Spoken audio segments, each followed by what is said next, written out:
கலகலவன சிரி கண்ணில் நீர் வர சிரி. அது யாருக்கு சார் சிக்கல் இல்லை சொல்லி பாருங்க. நான் இன்னொன்னு கேட்கறேன், பஸ்ல பயணம் பண்றேன், ரசிங்கன்றேன், எழுதி உட்காந்து அப்படியே கண்ணை மூடிக்க வேண்டியது, அப்படியே இறங்குற இடம் வந்தா டக்குன்னு இறங்கி போட வேண்டியது. என்ன வாழ்க்கை? ஏறி சந்தோஷமா இருங்க. ஈரோடுல பேசிட்டு மறுநாள் காலையில விழுப்புரம் வரணும். பஸ்ஸை பிடிச்சி ஜன்னல் ஓர சீட்டு கிடைக்கிறது பெரிய அபார பெரிய அதிர்ஷ்டம் வேணும். அதுக்கு ஜன்னல் ஓர சீட்டு கிடைச்சது. ஓடி போய் உட்கார போன ஒரு பாட்டி கை பிடிச்சது. தம்பி பார்த்தா நல்ல புள்ள மாதிரி இருக்கிற கண்ணு, நான் உட்காந்துக்கிட்டோமா, நீ பக்கத்துல உட்காந்துக்கப்பா. அதே மாதிரி ஜன்னல்ல உட்காந்து எடுத்து, தம்பி எனக்கு தூக்கமா வருது இருந்தாலும் சொல்லிச்சு பாட்டி, மேல்மருவத்தூர் வந்தா என்ன கொஞ்சம் எழுப்பியான்னு. சரி பாட்டின்னு பாட்டிக்கு வாக்கு கொடுத்துட்டோமேன்னு சொல்லி நான் மூச்சுன்னு உட்காந்துங்கிறேன். அது வீசின தெண்டல்ல ஜாலியா தூங்கிட்டுது. மேல்மருவத்தூர் வந்ததும் பாட்டிமா மேல்மருவத்தூர் வந்து விட்டோன்னு அப்படியே ஜன்னல் வழியா எட்டி பார்த்து, அம்மா ஆத்தா என்னை நல்லா வச்சிருன்னு பிரார்த்தனை பண்ணிட்டு மறுபடியும் தூங்க ஆரம்பிச்சது. அப்புறம் தான் சார் அதுவும் என் கூட விழுப்புரத்துல இறங்குது. அது இடையில என் தோல் மேலேயே சாஞ்சிக்குச்சு. நான் எங்க அம்மாவை நினைச்சுக்கிறேன். எங்க அம்மா அப்பெல்லாம் சொல்லுவாங்க, எதிர்காலத்துல என் பிள்ளை யாராருக்கோ தோல் கொடுத்து உதவுமா, அதெல்லாம் நான் நினைச்சுக்கிறேன். ஏன்னா மனசுக்கு ஒரு திருப்தி ஒண்ணும் இல்ல, வாழ்க்கையில சந்தோஷமா இருங்க சார். இதே விழுப்புரத்துல இருந்து பாண்டிச்சேரிக்கு பஸ் வருது இல்ல, கண்டமங்கலம் ஒரு ஊருக்கு தான் இல்லையா, கண்டமங்கலத்தை கிராஸ் பண்ணி தான் வரணும். அப்போ நான் சில நேரங்கள்ல என்னுடைய காரை கொண்டாந்து அங்க விழுப்புரத்துல பாலாஜி ஹோட்டல்ல பார்க் பண்ணிட்டு தான் நான் பஸ்ல தான் போவேன். ஏன்னா இந்த சில காட்சிகள் எல்லாம் பார்த்துட்டு போகணும்னு எனக்கு ஒரு ஆசை. அப்ப அந்த பஸ்ல ஏறணும், ஒரு பாட்டிமா ஏறிச்சு, டிரைவரை பார்த்து சொல்லிச்சு, தம்பி எனக்கு கண்டமங்கலம் வந்தா சொல்லியானுச்சு. சரி பாட்டி என் கண்ணெதிரிக்க உட்காரணும். அதே மாதிரி உட்காந்துது. இந்த டிரைவர் என்ன பண்ணிட்டு, நான் தூங்கிவிட்டேன், அந்த பாட்டியும் தூங்கிடுச்சு. கண்டக்டர் கிட்ட பேசுனதுனால டிரைவரும் மறந்துவிட்டாரு. கண்டமங்கலம் தாண்டி 2 கிலோமீட்டர் போட்டுது. பஸ் வந்துடுது. பார்த்தா இப்படி திரும்பி பார்க்கறான், பாட்டி கல்லோ இதுக்கு சொல்லி கொடுத்த மாதிரி கண்டமங்கலம் வந்தா சொல்லிச்சா மறந்துட்டமேன்னு சொல்லி தூங்குற நேரத்திலே பரவாயில்லன்னு சொல்லி அப்படியே யூ டர்ன் பண்ணி திரும்பி வந்துட்டார் ஊருக்குள்ள வந்து பாட்டி கண்டமங்கலம் வந்துடுதுன்னு. நல்ல வேலைப்பா அப்படின்னு சுருக்கு பைய திறந்து, கண்டமங்கலம் வந்தா பிபி மாத்திரை போடுன்னு என் பேத்தி சொன்னா. டிரைவர் கேட்டாம்பாரு ஒரு கேள்வி, கண்டமங்கலத்துல தான் அது போடணுமா, கண்ட ஊர்ல போடக்கூடாதா? யோ நீ சும்மா இரு, என் பேத்தி சொன்னதான் நான் கேட்பேனே தவிர நீ சொல்றதே நான் கேட்பேன். அது வரைக்கும் பிபிஏ இல்ல சார் டிரைவருக்கு. அப்ப எகிரி போச்சு அந்த ஆளுக்கு. வாழ்க்கையில எல்லாத்தையும் ஜாலியா இருக்கு சார். ஊட்டி மலை மேல பஸ் போகுது சார், சாயந்தரம் இருட்டுற நேரம் 6:30 மணி. டிரைவர் சீட்டுக்கு பின்னாடி ஒருத்தன் உட்காந்து புலம்புறான், பொண்டாட்டி சரியில்லை, புள்ள சரியில்லை, ஊரே சரியில்லை, உலகம் சரியில்லை, உன் நாடே கட்டு போச்சு, மழை இல்லை, அதே இல்லைன்னா. டிரைவர் சொன்னாரு, எல்லாம் நம்பிக்கை எல்லாம் சரியா போடும். எதை வச்சே நம்பது? இப்ப எனக்கு ஒன்னும் 2 கண்ணும் தெரியல, இந்த பஸ் போகும் நான் நம்பல.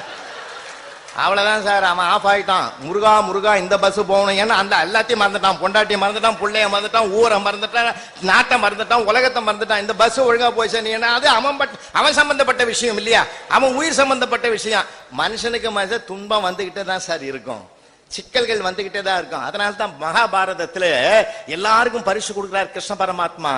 அத்தை குந்தி கிட்ட வந்து கேட்கிறாரு, குந்தி அத்தை உனக்கு என்ன வேணும்னு கேட்டார். கண்ணா எனக்கு சின்ன சின்ன துன்பங்கள் வேணும்டா அப்படின்னு கேட்டாங்க. எல்லாரும் இன்பத்தை கேட்கறாங்க, நீ ஏன் அத்தை துன்பத்தை கேட்கறாங்க? துன்பம்னு ஒண்ணு இருந்தாதான்டா கண்ணா உன்னை நினைக்கிற எண்ணம் வரும், இன்பமே இருந்துட்டா உன்னை நினைக்கிற எண்ணம் எனக்கு வராதுறான்னா. கடவுளை வேண்டுங்க, தனக்கோமை இல்லாதான் தாழ் சேர்ந்தார்கல்லால் மனக்கவலை மாற்றல் அறியுது. நீங்க குரானை நம்புங்க, பைபிளை நம்புங்க, பகவத்கீதை நம்புங்க, எதையாவது நம்புங்க. நம்மை மீறி ஒரு இறையாற்றல் இருக்குதுன்னு இந்த இறைவனுடைய திருவடிகளை சரணாகதி அடைங்கள், உங்கள் துன்பம் தானாக போய்விடும். அதுக்காக உட்கார்ந்து நம்ம வருத்தப்பட்டு இருந்தா என்ன ஆகும்? நம்ம உடம்பு தான் வீணாகும். துன்பம் பல வழிகளை வரும் சார். நேற்று கூட ஒரு டாக்டர் வீட்டுக்கு போயிருக்கிறேன். என் டாக்டர் என் நண்பர். ஒரு பேஷண்ட் வரான், உட்காந்துட்டு என்ன பண்ணுதுன்னாரு, வலது கால் முட்டி வலி குடையுதுன்னா. என்ன வயசுன்னாரு? 65 வயசுனா கொடையதான் செய்யினாரு. அவன் கேட்கறான், இடது கால் முட்டிக்கும் அதே வயசு தானே, ஏன் கொடையலன்னா. இப்ப டாக்டர் இப்படி கையை வச்சாரு, அவன் கேட்கறான், ஏன்னா அவருக்கு குறைச்சல் ஆரம்பிச்சிருது.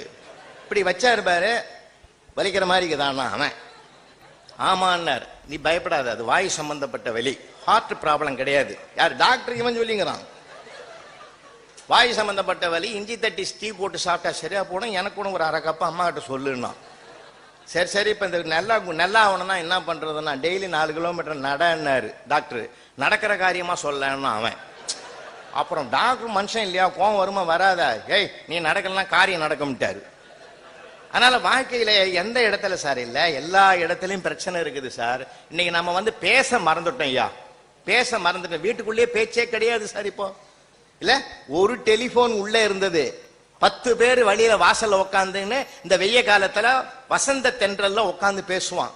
அம்மா அப்பா தாத்தா பாட்டி பையன் பேரன் பேத்தி எல்லாம் உட்காந்து வாசல்ல பேசுவாங்க. இல்ல உள்ள டெலிபோன் அடிக்கும், குடும்பமே குபீர்னு ஓடியாரும். கடைக்குட்டி பையன் கையில எடுப்பான் ரிசீவர். ஹலோன்னு பேசும்போது யாரான்னுவார் தாத்தா, அப்பா யாரான்னுவாரு, சொல்ல மாட்டேனேன்னு டென்ஷன் ஏறும் எத்தனை பேருக்கும். அப்படி ஒரு குதூகலம் இருந்தது சார். இப்ப அப்படி இல்ல சார்.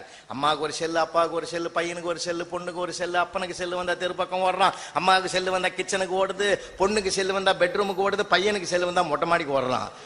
4 பேரும் ஒன்னா சந்திக்கிற போது பேயறிஞ்ச மாதிரி இருக்கிறான். ஏன் எவனுக்குமே டவர் கிடைக்கல?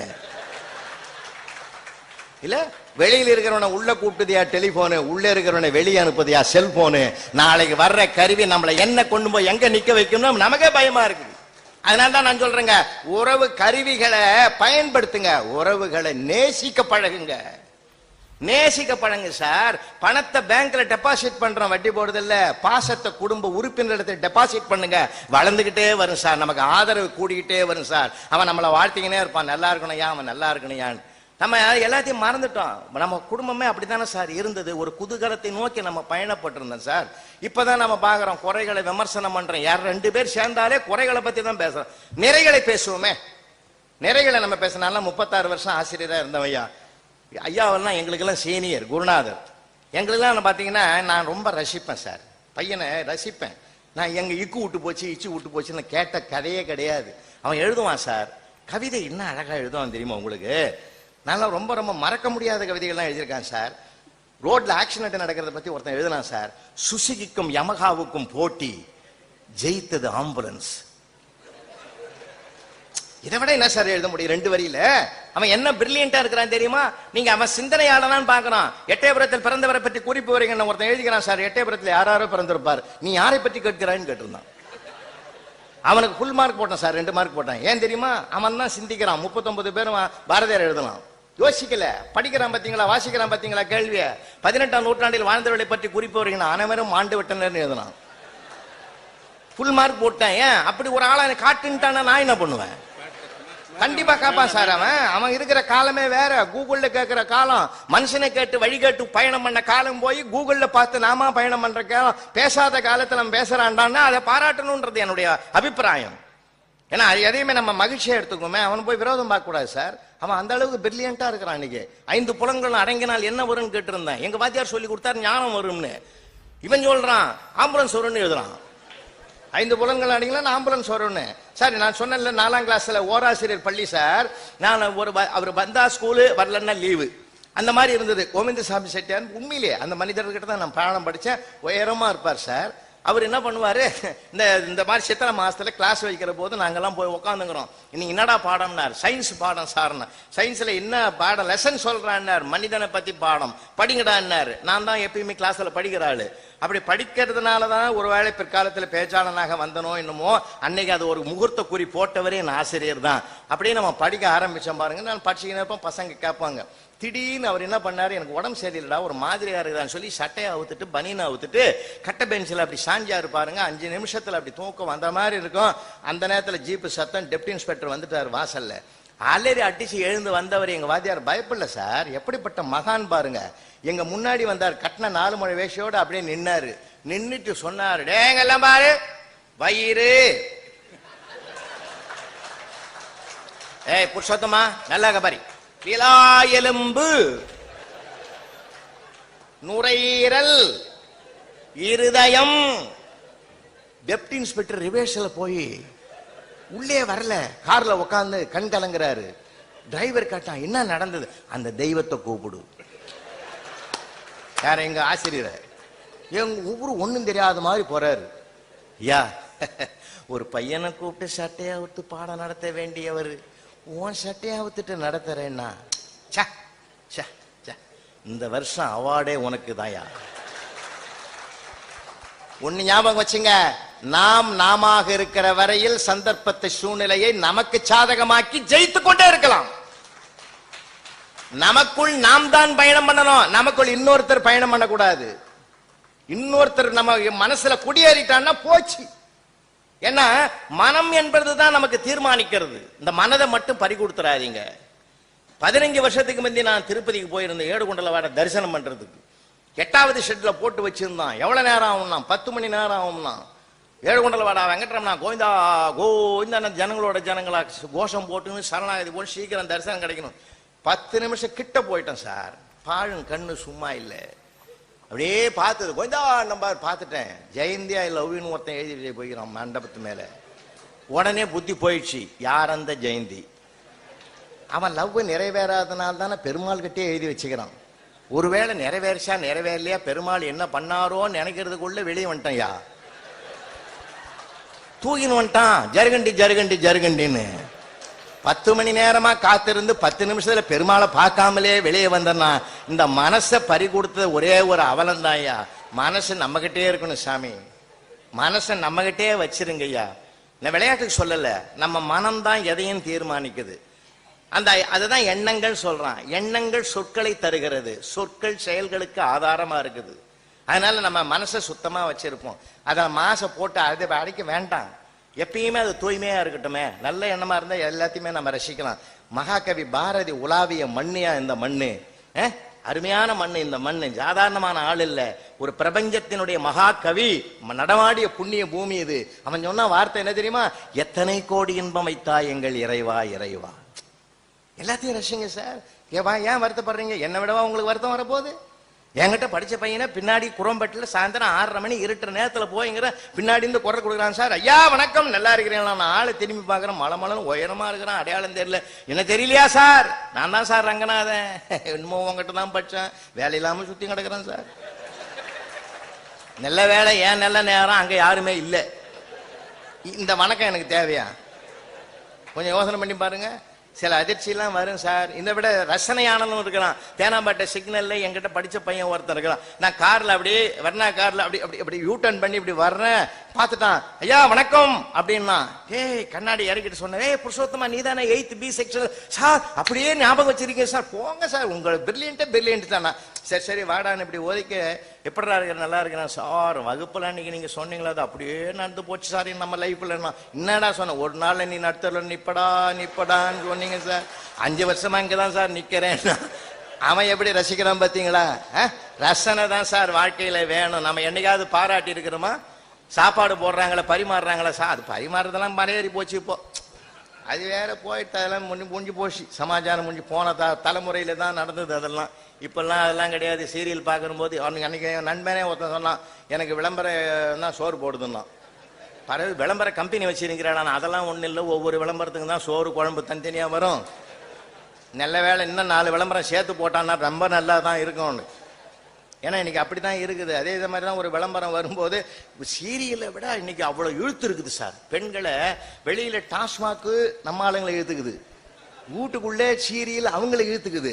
இவனை கூட ஒரு 10 குடத்துக்கு பதிலாக 2 குடம் கூட சேர்த்து ஊத்தனா தெரிஞ்சிடறான். அது தெளிவே மாட்டேங்குது. ரொம்ப நான் வருத்தப்பட்டு தோத்து போயிட்டேன் சார். ஒரு நாள் சீரியல் என்ன வாழுதுன்னு சொல்லிட்டு நான் ஆஃப் பண்ணிட்டேன். பசிக்குது மனுஷனுக்கு, தோசை விடுன்னு கண்ணங்கரேன்னு வருது சார் தோசை. மனுஷன் திமான என்னை விட கருப்பாக்குது எப்படின்னு. முதல் தோசை அப்படித்தான் வரும்னா, அப்புறம் 2வது தோசை அதை விட மோசமா வந்தது. என்னடா நான் உள்ள போய் பார்க்கறேன், கோவத்துல தோசைகள்ல திருப்பி போட்டு ஊத்திக்கிறா சார். இல்ல எவ்வளவு நெருக்கடி இருக்குதுன்றீங்க நீங்க. உன்னை தடுத்தால அந்த அளவுக்கு இன்னைக்கு அவ்வளவு ஆர்வம் அதுல இருக்குது சார். அதனால சந்தோஷமா இருங்க சார். நீங்க எதையுமே பாதகமே எடுத்துக்காதீங்க. யாருக்கு சிக்கல் இல்லை, நாம இருந்தாதான். தாம்பரத்துல ஒருத்தனுக்கு ஆதம்பாக்கத்தில் இருக்கிறவன் சவப்பெட்டி செய்டான்ட்டான். சவப்பெட்டி அர்ஜென்ட்டா செய்டு, அர்ஜென்ட்டா எடுத்துன்னு வரான். கடன்னு அடிச்சான், எடுத்து வேன்ல ஏற்றினான். குட்டி யானையில ஏற்றின்னு போகும்போது பல்லாவரம் தாண்டும் போது பிரேக் டவுன் ஆகி போச்சு. ஐயோ அவசரமா கேட்டான்னு சொல்லி அந்த சவப்பெட்டியை தூக்கி தலைமையில வச்சுக்கின்னு நடந்து போனான். ராத்திரி 1:30 மணி ஆதம்பாக்கம் சைட்ல போய்ங்கிறான். எதிரில் மப்டியில் வந்த போலீஸ் பார்த்து விட்டாரு. இவன் மடக்கனா ஏதாவது 100-200 தேரும் என்னத்தையும் தூக்கி போறான்னு சொல்லிவிட்டு எங்கடா போறேன்னு ஒரு அதட்டான். இவன் புரிஞ்சுக்கணும், புதைச்ச இடத்துல புழுக்கம் தாங்க முடியல சாமி, பொட்டியோட போறான்னா. விழுந்த போலீஸ் எழுந்திருக்கிறதுக்கு 3 நாள் ஆச்சு. அதுக்குள்ள ஆஸ்பத்திரி செலவு 30,000 ஆயிடுது. எதுக்கு சொல்றேன்னா, நம்ம கிட்ட இருக்குது எல்லா திறமைகளுமே. அடுத்தவர்களுடைய திறமையை ஒருபோதும் நம்பாதீர்கள். உங்களுக்குள்ளேயே உங்களை கரையேற்றுகிற திறமையும் மாற்றலும் குடிகொண்டிருக்கிறது. அதை நம்ம தட்டி எழுப்பணும் சார், அவ்வளவுதான். தட்டி எழுப்பணும். நாம சந்தோஷமா இருந்தோம்னா உங்களுக்குள்ளே உங்களுடைய பிரச்சனைகளுக்கு தீர்வு காணக்கூடிய சக்தி தானா பிறக்கும். பறந்து விரிந்து கிடக்கிற சூரிய கிரண கதிர்களுக்குள்ளே நெருப்பு சக்தி இருக்கிறது, பற்றுவது இல்லை. எரியுதா? ஒரு குவிலன்ஸ் மூலமாக ஒருமுகப்படுத்துங்கள், நெருப்பு உண்டாவது. நம்முடைய மனதையும் ஒருமுகப்படுத்தினா நிச்சயமாக ஒரு வல்லமையும் சக்தியும் பிறக்கும் என்றால் அந்த மனம் மாசற்றதாக தூய்மையுடையதாக இருக்கணும். அதுக்குதான் இந்த சிரிக்கணும்.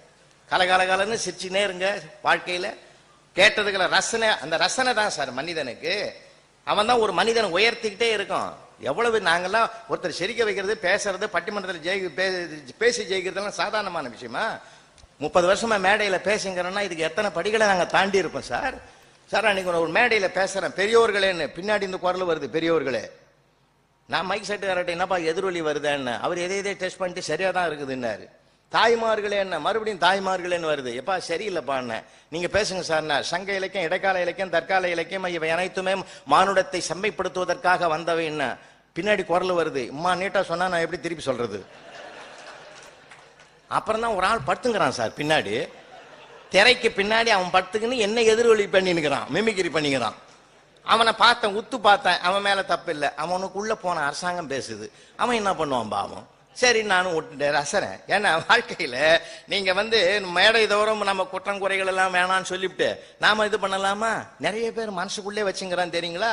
25வது வருஷம் வெள்ளி விழா கணவனுக்கும் மனைவிக்கும் வந்துடுது சார், கொண்டாடுறாங்க. ஸ்டார் ஹோட்டலில் கொண்டாடுறது, நம்ம வீட்டிலேயே கொண்டாடலான்னு சொல்லி அந்த அம்மா என்ன பண்ணுச்சு, ஒரு நல்ல கேசரியை அழகா பண்ணி புருஷனுக்கு பிடிக்குமென்னு சொல்லி ஒரு கிண்ணத்தை நிறைய கொண்டாந்து கொடுத்தது. நம்ம ஆளு லபக்கு லபக்குன்னு 2 நிமிஷத்துல தின்னு முடிச்சிட்டான். அந்த அம்மாவுக்கு கடும் கோவம் வந்தது. மனுஷனாயா நீ, மனுஷனா நீ? மண்ணை தின்ற மாதிரி அள்ளி அள்ளி தின்ற, கொஞ்சம் கொஞ்சமா டேஸ்ட் பண்ணி பார்த்துட்டு நல்லா இருக்குது நல்லா இருக்குதுன்னு சொன்னா எனக்கு எவ்வளவு சந்தோஷமா இருக்கும். ஒரு அபிப்பிராயம் சொல்றது கூடமா ஐயா உனக்கு ஞானம் இல்லை, மனசு இல்லை? நான் 30 வருஷம் 25 வருஷமா அபிப்பிராயம் சொல்லி நீ பார்த்திருக்கிறியா? இன்னும் அவ்வளவு கஷ்டம் உனக்கு? கேட்டுட்டல்ல, உட்காரு. உன்னை பொண்ணு பார்க்க நான் எங்க அம்மா அப்பா எல்லாம் வந்தோம்ல, அதுக்கு பாய மூடு, நான் சொல்றது வரைக்கும் கேளு. நானும் எங்க அம்மா அப்பா எல்லாருமே பொண்ணு பார்க்க வந்தோம். சோபால உட்கார வச்சிங்க. நீ இதே மாதிரி கேசரியை கிளறி கொண்டாந்து என் கையில கொடுத்துட்டு நீ உள்ள போட்ட. சாப்பிட்டுனே இருக்கும்போது எங்க அப்பா கேட்டான் ஒரு கேள்வி, எப்படின்னாரு. நல்லா இருக்குதுன்னு சொன்னேன். நான் சொன்னது கேசரிய, அவர் ஒன்ன சொன்னேன்னு நினைச்சு முடிவு பண்ணிட்டாரு. அன்னையிலிருந்து இன்னைய வரைக்கும் நான் அபிப்பிராயம் சொல்லக்கூடாதுன்னு என் வாழ்க்கையில ஒரு குறிக்கோள் வச்சுங்கிறேன். இல்ல அப்படி ஒரு கஷ்டத்தையே அடிய மனசுல போட்டு வச்சுக்கிறது. வாழ்க்கை ரசனையானதையா. கோயம்பேடுல இருந்து பஸ் காலை சிங்கிள், மார்கழி மாசம் காலையில 4:30 மணிக்கு ஃபர்ஸ்ட் சிங்கிள் புறப்படுது. ஒரு அம்மா ஓடி ஜன்னல் ஓரமா உட்காருது, இன்னொரு அம்மா ஓடி அது ஒரு கூடையோட பின்னாடி உட்காருது. 3வது அம்மாள் ஒருத்தன் கோணி பையன் மூட்டையை தூக்கின்னு 4 முழ வேஸ்ட் அவுத்து மேல போத்தீங்கன்னா அவனும் பின்னாடி உட்காருறான். பஸ் மூவ் ஆயிட்டுது. 3 டிக்கெட் வந்துட்டு போதும்னு கண்டக்டர் சொன்னாரு. டிரைவரும் புறப்பட்ட கொஞ்ச நேரத்துல இவன் என்ன பண்ண, முதல்ல இருக்கிற பொம்பளை கத்துது, இந்த சட்டரை மூடியா குளிர் காத்துல என் உயிர் போடும்னு மூடிட்டான். பின்னாடிக்கிற அம்மா கத்துது, காத்து இல்லைன்னா என் உயிர் போடும், திறந்து வையா. அவ சொல்லி கேட்டுட்டு நீ மூடி வைக்கிற, இப்ப திறக்கிறதா மூடுறதான்னு அவனுக்கு சிக்கலாகி போச்சு. என்னடா ஃபர்ஸ்ட் சிங்கிள்ல 3 டிக்கெட்ல இவ்வளவு சில முட்டுக்கட்டையான்னு நினைச்சிருக்கும் போது பின்னாடி உட்காந்து நம்மால் சொன்னா, ஒரு கண்டக்டர் ஏன் அதுக்கு போய் கவலைப்பட்டு கிடக்குற, கவலைப்படாத இங்க வா, நான் ஒரு யோசனை சொல்றேன், ஒரு 5 நிமிஷம் திறந்து வை, ஒன்னு போட்டோம், ஒரு 5 நிமிஷம் மூடி வை, இன்னொன்னு போட்டோம்னா. அவன் சொன்னா சிக்கலே இப்பதான் பிரச்சனை கோர்ட் வரைக்கும் போகும் போல இருக்குது, 2த்துக்கும் வீட்டுக்காரன் கேட்டா நான் என்ன சொல்றது, அதை பத்தி நீ கவலைப்படாத, அது நான் தான். ஏன்னா அவன் இது 2ஐயும் தேய்க்கிறதுக்கு எங்கடா வழி கிடைக்கும்னு அவன் அம்மா நாளா காண கொண்டு வந்திருக்கிறான். வாழ்க்கையில அவ்வளவு நெருக்கடி அவன் மனசுல வச்சுங்கிறான். இந்த வீடியோ உங்களுக்கு பிடிச்சிருந்தா லைக் பண்ணுங்க, கமெண்ட் பண்ணுங்க, ஷேர் பண்ணுங்க. மறக்காம நம்ம சேனலை சப்ஸ்கிரைப் பண்ணிடுங்க. மீண்டும் ஒரு காணொளியில் சந்திப்போம். நன்றி நண்பர்களே.